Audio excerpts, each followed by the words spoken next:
Hey guys, well, I'm going to do something a little different today. If you remember my Mickey Mouse cartoons, I decided that it would be better to do all. I was gonna rank all the Disney symphonies and Mickey Mouse cartoons, but unfortunately, there's just so many of them that I can't put them all into one video and rank them each. If you want to hear me talk about them, explain which one you want me to look at, and I'll talk about one of them. But for now, I would like to talk about the ones that I thought were great, the ones that were weird, or the ones that were like the worst. I like to look into them in a more brighter way, so I like to stay more in different sections than to have them all ranked up a different way all the time. Because there's something I hanging out in the middle, and I just hate to do that to some cartoons like that. Because some I find very interesting, and some I don't. Some I find pretty weird. So I like to put them in this little section of top 5 just to explain how I feel about them. But if there is a particular cartoon you want me to look at, let me know in the comments below, because I like to bring up a conversation. And if there's cartoons that's popular, that are good enough to show on a video, I like to make that happen for you. So, let's talk about without further ado, let's talk about my top 5 best Elizabeth cartoons. And remember, this is just my opinion. If there's a cartoon to this video you wish could be on this list, let me know in the comments below. Number 5, The Ugly Duckling. This short is very cute, and I like it very much. I like that it has a different ending than most Ugly Duckling stories. Unlike the many Ugly Duckling stories, Disney does a more younger approach and decides the Ugly Duckling finds his swan parents, instead of him growing up and becoming a swan himself and finding out the true beauty of himself. While I like the idea of him growing up, him finding his parents is also very cute and enjoyable and a good ending as well. Each one finds out who he truly was, and grows up and he finds out who he truly belongs. And he finds out he's truly beautiful in the end. I think when he sees his mother, he's truly fascinated about how she looks. And he realizes that now he has a family, he knows what he's going to look like. He knows what he's going to truly be along with. In a way, this proves better than to have anything. I like that in this cartoon in particular, they don't talk. Their visuals and their quacking and their noising make the feelings drove forward into the story. This is the last Symphony that sadly Disney has ever done. But it's just a really cute one. I wish they'd done more. But this one is definitely one of the better shorts that they have done over the years. I wish they'd done more fairy tale stories like this. But unfortunately, they didn't.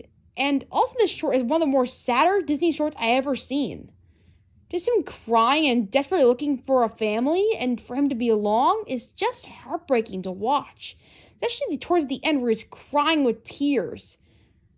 I don't blame him. Looking at his reflection, it's just sad. The saddest interpretation of any Ugly Duckling story I ever heard. At least a few times in the story there were animals or something that would look at him. But not in this one. Instead, he finds himself wandering alone, looking for the right people to be with.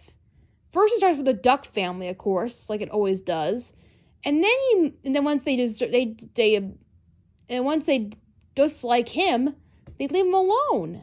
And he later finds this duck, it's a toy duck that he believes is his mother, but it doesn't end up being true. How sad is that? There is a toy that you believe is your mother, but then it turns out it's not. And then he finds other things that would make it believable, but it's just not working out. Sure, it had a different ending. It might play with a little different Anderson story, but in a way that it's made, it's just a very sad but yet cute movie. A cute short in a way that doesn't feel too forced on you. The only thing I can say about this short is that it does lack a bit, and it does go on for long, but not too long. I can see somebody who could be a little bit annoyed with the quacking, but if you can get past all that, it's a fun little cartoon, and I think it's worth seeing. Cute and sad little cartoon. Number 4, Elmer Elephant. Now, this may seem like a nice little innocent little short about an elephant who is bullied. But then again, it's everything we could want in a short. Think about it for a minute. It's your standard story about its misfits coming through its troubles, coming back to face his true self. I mean, we all heard it before, but Rudolph is very cute and enjoyable and has a red nose. Everybody likes him in the end, right? Which is true. Same with Dumbo. But I think what sets Elmer different is that nobody actually says sorry to him. Instead, the tiger thanks him for his heroic deed, and that's it. The animals respect him now, but they don't say sorry for what they have done. Instead, they just go off and do their own thing, as if Elmer's more of their acquaintance than their actual friend. He was just trying to impress the tiger that he was having a birthday for. Besides, she was the one who invited him in the first place. She wanted to make her feel welcome. He made her feel welcome across the animal group. I like the idea that all the animal kids are all animals in this version. You got a tiger, elephant, monkey, and all different kinds of animals. The story is that Elmer is invited to a birthday party, which is his girlfriend's the tiger. But he feels ostracized amongst his group because they all bully him for his face, his silly trunk no less. It's a very sad and very real interpretation of bullying, actually. Very real, with the monkey actually putting his butt to show Elmer how hideous his face looks. It's kind of heartbreaking to watch, sort of, with the monkey kind of actually putting some realism onto his face. It's no wonder how Elmer feels so upset about face sizing his looks. It's just a hard thing to look into as a character. Elmer, the cute little elephant, is just a cute and adorable animal. And it's just sad to see the animals making fun of him like this. It's just so real to me. It also is real when he becomes heroic and he actually has to go and save his girlfriend from the fire. It's all very endearing, but yet he never gets any remorse. He never gets any praise for it. I mean, sure, the animals feel happy for him, but they don't apologize for anything they have done later on. But instead, he's grateful to move on from this and actually see that some friends can accept him, like the tiger, who accepted him to the party, even though everybody treated him so unfairly. And that's a friend that Elmer deserves to have. Number 3, The Tortoise and the Hare. This is the classic one for sure. There's many different versions over the years, and I hope someday they'll make a movie about it eventually. But for now, Tortoise and the Hare is a world-renowned Disney short classic, and I like it so much. I like that the rabbit is strong and very daring-like. That definitely deserves a great plus. Max Hare. And the tortoise, well, cute, but also slow as well. Very classic cartoon. I highly recommend it as a first Disney cartoon to watch. I watched it ever since I was a kid, and I still watch it now. I like the part how Max Hare runs. It's just so classic. So memorable enough. It just sounds like a skeeting across the floor type of thing. I just love it. And I like that they come out with jackets and a different race type of thing. It's just great. Number 2, The Grasshopper and the Ants. There's many different versions of this story as well, but the best one, I believe, is Disney, because at least they brought personality into these characters. Like many other interpretations of this story, not a lot of the characters have personalities. This grasshopper has personality. He has a song to boot with his. He learns his lesson in the end. It's kind of like Goofy. He's happy-go-lucky. He doesn't do any work at all. He's lazy, but he finds that he learns his lesson that he needs to work a little bit harder to find food and stuff. The ants teach him that with a little song. I think it's a super cute, fun little short. And I like that he learns a little lesson in the end. At least they find personality to fit this all in. And it's great.